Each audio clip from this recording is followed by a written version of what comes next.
नमस्कार. आजच्या या विशेष विश्लेषणात आपण अशा एका ऐतिहासिक व्यक्तिमत्वाचा वेध घेणार आहोत ज्यांचा भारतीय साहित्यावरील प्रभाव खऱ्या अर्थाने क्रांतिकारी होता. भारतीय साहित्याच्या इतिहासाला कलाटणी देणाऱ्या एका महान पर्वाच्या आणि त्या पर्वाच्या शिल्पकाराची आपण आज चर्चा करणार आहोत. चला तर मग थेट विषयाकडे जाऊया. सुरुवात करूया एका थक्क करणाऱ्या आकड्याने. 35 हा आकडा अत्यंत महत्त्वाचा आहे.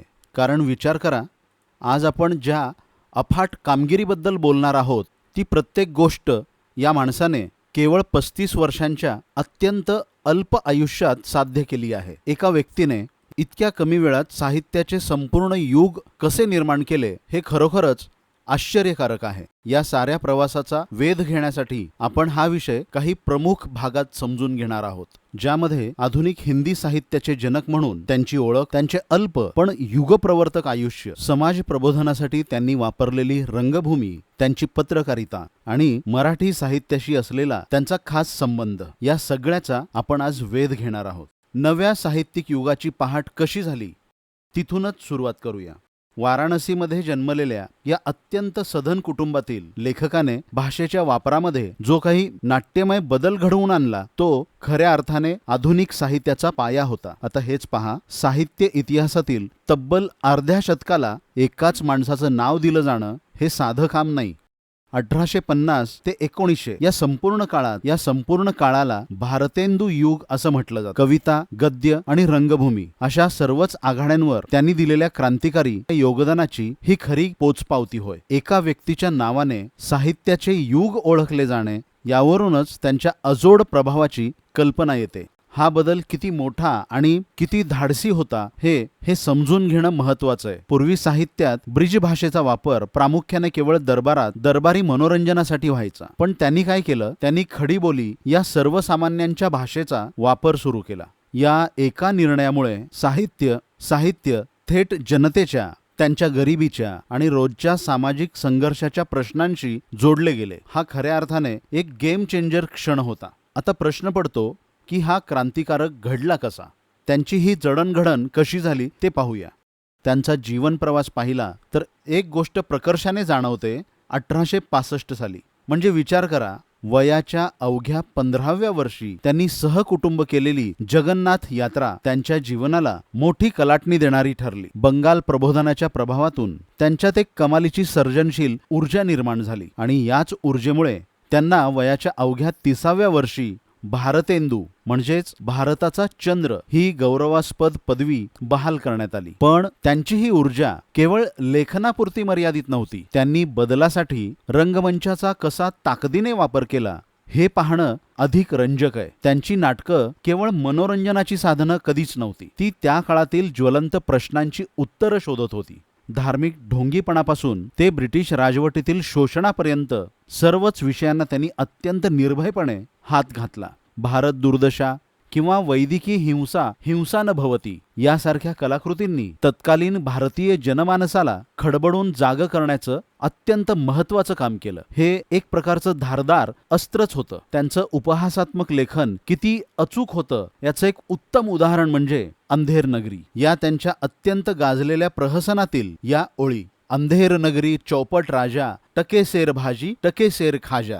भ्रष्ट प्रशासन आणि अविवेकी सत्यव्रत अत्यंत मार्मिक आणि उपरोधिक टीका कशी करावी याचा हा वस्तुपाठच आहे. गंमत म्हणजे आजही शब्द सत्तेच्या गैरवापरासाठी वर्णन करण्यासाठी अगदी चपखल बसतात. साहित्यासोबतच त्यांनी जनमतं घडवण्यासाठी पत्रकारितेचाही तितक्याच प्रभावीपणे वापर केला. त्यांची ही एक अतिशय विचारपूर्वक आखलेली रणनीती होती. समाजाच्या वेगवेगळ्या गरजा पूर्ण करण्यासाठी त्यांनी वेगवेगळी मासिकं सुरू केली. हरिश्चंद्र मॅगझिनमधून आधुनिक गद्याचा विकास करण्यापासून ते बाल विबोधिनीच्या माध्यमातून महिला जागृती, महिलांच्या शिक्षणासाठी आणि जागृतीसाठी त्यांनी केलेलं काम त्यांची कमालीची दूरदृष्टी स्पष्ट करते. यावरून हे अगदी स्पष्ट होतं की ते केवळ बंद खोलीत बसून लिहिणारे साहित्यिक नव्हते, तर रस्त्यावर उतरून काम करणारे एक अत्यंत सक्रिय समाज सुधारक होते. स्वदेशीचा पुरस्कार करणे, अंधश्रद्धा आणि बालविवाहाला कडाडून विरोध करणे हे सगळं त्यांनी केलं.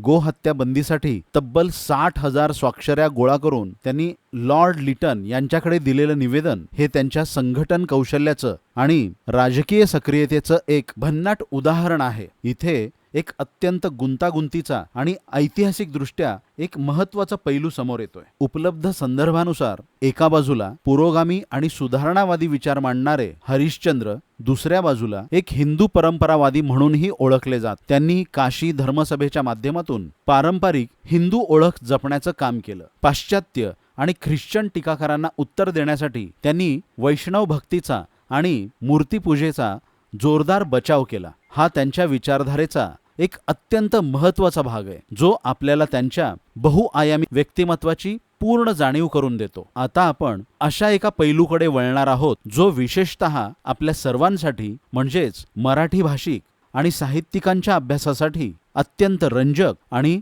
अभिमानास्पद आहे. तुम्हाला माहिती आहे का, भारतेंदूंना अनेक भाषा अवगत होत्या आणि त्यात आपल्या मराठी भाषेचाही समावेश होता. त्यांचं सर्व भाषांवर उत्कृष्ट प्रभुत्व होतं.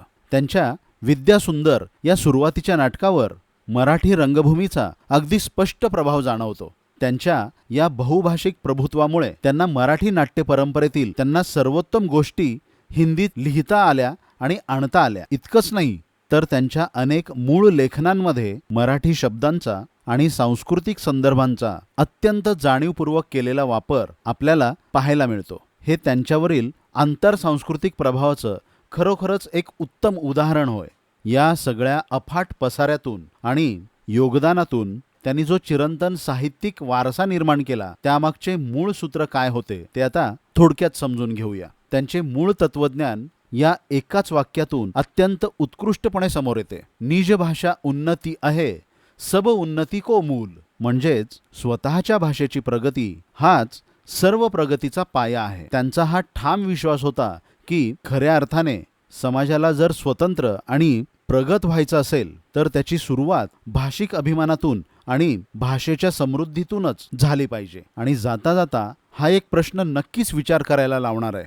जर एखादी व्यक्ती केवळ 35 वर्षांच्या अत्यंत अल्प आयुष्यात एखाद्या भाषेत क्रांती घडवून आणू शकते, आधुनिक नाट्य परंपरेचा पाया रचू शकते आणि एवढ्या मोठ्या सांस्कृतिक प्रबोधनाची ठिणगी टाकू शकते, तर मग इतिहासाच्या पानांमध्ये अशाच आणखी किती अल्पायुषी पण प्रचंड प्रेरक व्यक्ती दडल्या असतील, ज्यांनी जगभरात अशाच मोठ्या चळवळींना जन्म दिला असेल. याचा नक्की विचार करा.